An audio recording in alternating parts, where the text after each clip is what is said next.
7h33. O Tribunal Superior Eleitoral anunciou a criação do Observatório de Direitos Políticos Fundamentais da Mulher. Para a gente entender melhor como vai funcionar esse grupo, a gente recebe aqui no Jornal da Manhã a doutora Fabiana Marques, que é advogada criminal e presidente da Comissão da Mulher Criminalista da Anacrim do Rio de Janeiro, a quem agradeço muito a participação. Doutora Fabiana, bem-vinda, bom dia. Eu é que agradeço o convite, bom dia. Queria saber como vai funcionar exatamente esse comitê, esse grupo, porque representatividade baixa e violência política em meio às eleições, no caso das mulheres, são realidades que ainda imperam e sem resolução ainda, né, doutora? Exatamente, né? Se por um lado a gente comemora a criação desse observatório, né? Por outro, de certa forma, lamentamos, né, a necessidade ainda da existência de um observatório onde teremos um grupo de pessoas, né, acompanhando exatamente esse grande número de violência por qual as mulheres passam também no meio político, né?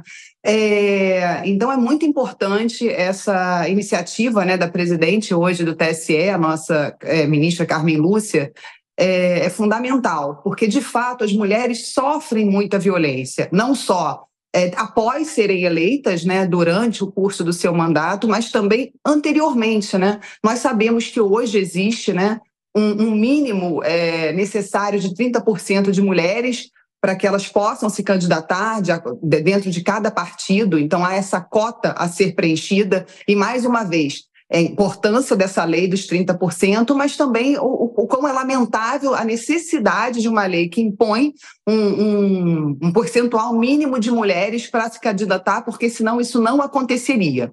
Mas por mais que exista, né, essa obrigatoriedade de 30% de mulheres por partido, a gente sabe que, na prática, essas mulheres não recebem os mesmos valores para serem investidos nas suas campanhas pelo partido, elas ficam invisibilizadas em sua grande maioria. E então isso é muito ruim, isso é uma violência que elas sofrem, e com isso é mais difícil que uma mulher ocupe, né, os espaços de poder. Infelizmente, isso é uma realidade que se reflete, né, dentro das nossas casas, tanto do legislativo quanto do executivo, e também dos nossos cargos dos chefes de executivo, né, seja na esfera municipal, estadual e mesmo na esfera federal. Nós temos uma maior dificuldade de vermos mulheres ocupando esses espaços. E isso é muito importante, porque nós precisamos de todas as representatividades dentro das casas do povo para que todos sejam melhor representados e, consequentemente, atendidos, né? As necessidades de uma mulher não são as mesmas que as necessidades de um homem diante de determinadas situações, da mesma forma que a necessidade de uma mulher branca não é a mesma de uma negra, não é a mesma de um trans. Então, é importante, né? As casas, elas existem para serem exatamente para representarem e espelharem essa pluralidade que é o nosso país. E, infelizmente, a gente não vê isso acontecer. A gente ainda vê muito pouco espaço ocupado por mulher.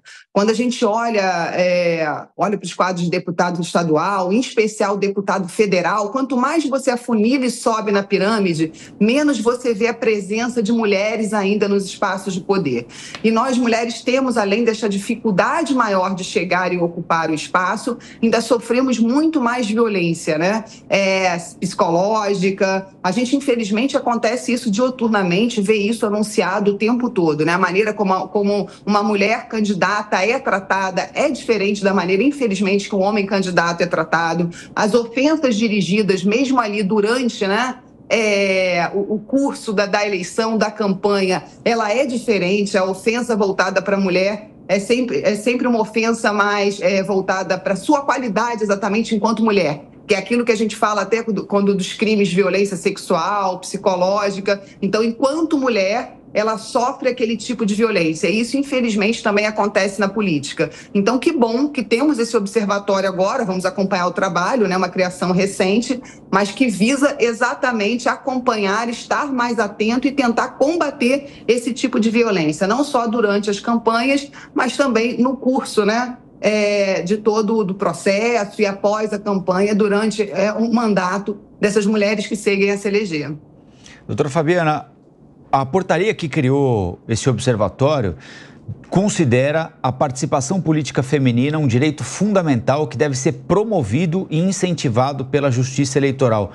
Talvez a maior tentativa de incentivar e promover a participação feminina na política tenha sido, nos últimos anos pelo menos, a criação dos 30%, da reserva de 30%, que, no entanto, foi sabotada pelos homens que comandam o nosso sistema político, Existe Primeiro, eu queria saber se a senhora acha que a cota continua sendo um instrumento adequado, apesar da sabotagem, e se sim, tem como fazer ela funcionar como se imaginava quando ela foi criada e não sabotada depois?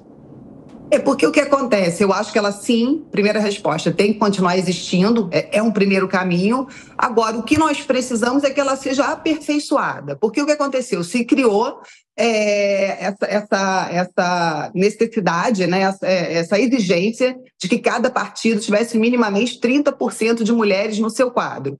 O grande problema é que não foi feita nenhuma decisão, ou não existe, um outro regulamento ou lei que diga como que o partido vai utilizar a sua verba, vai distribuir a sua verba entre os candidatos que compõem o seu quadro. E é aí que vem o problema, porque aí, por mais que eles coloquem as mulheres, e com isso o partido até tem um ganho dentro dessa verba, para ser distribuída, mas na hora ela é redistribuída de forma desigual e nitidamente priorizando os quadros masculinos. Uma mulher ou outra, não quero aqui generalizar, até tem um investimento maior em sua candidatura, mas se for fazer uma análise, com certeza nós vamos ter um 90-10, 95-5. Continuam se investindo muito mais nas campanhas masculinas, então como essa mulher consegue fazer a campanha dela, atingir o maior número de eleitores, demonstrar o seu trabalho, se o partido que em tese a acolhe não investe na sua candidatura? Acaba sendo um fake, Doutora Fabiana, rapidinho para a gente fechar. Posso, Lari? Claro. Posso? O Colombo que está de pé já? Claro. Eu estou com uma pesquisa aqui, Instituto Alziras, consenso das prefeituras brasileiras nesse mandato agora, que termina em 2024. E eles mostram que as mulheres são 51% da população, mas governam 12% dos municípios.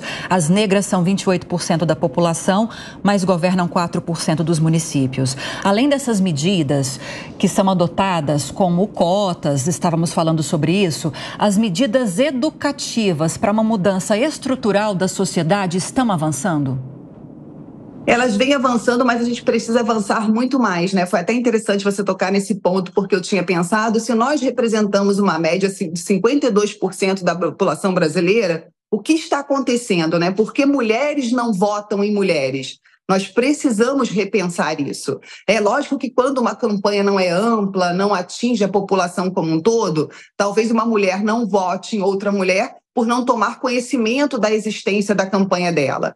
Mas aí eu faço até um apelo, a todas as mulheres, que possam estar me ouvindo agora, procurem pesquisar nas suas cidades, nos seus estados, quais mulheres estão se candidatando esse ano, têm intenção de ocupar os quadros e procurem sempre que possível. É lógico que a escolha ela não perpassa só pelo sexo feminino ou masculino, mas procure saber sempre que possível. Vote em mulheres, nós temos excelentes quadros, infelizmente, pela dificuldade de campanha, eles ficam mais invisibilizados, então vamos procurar também saber quem são essas mulheres que estão se candidatando nos nossos estados e, se possível, vote em mulheres para a gente poder ir aos poucos mudando, não só a cultura, mas também mudando a cara das nossas casas legislativas hoje e executivas. Muito obrigada pela participação. Falamos com a doutora Fabiana Marques, advogada criminal, presidente da Comissão da Mulher Criminalista da Anacrim do Rio de Janeiro. Bem-vinda sempre, doutora. Bom fim de semana. Muito obrigada. Um ótimo fim de semana para vocês também.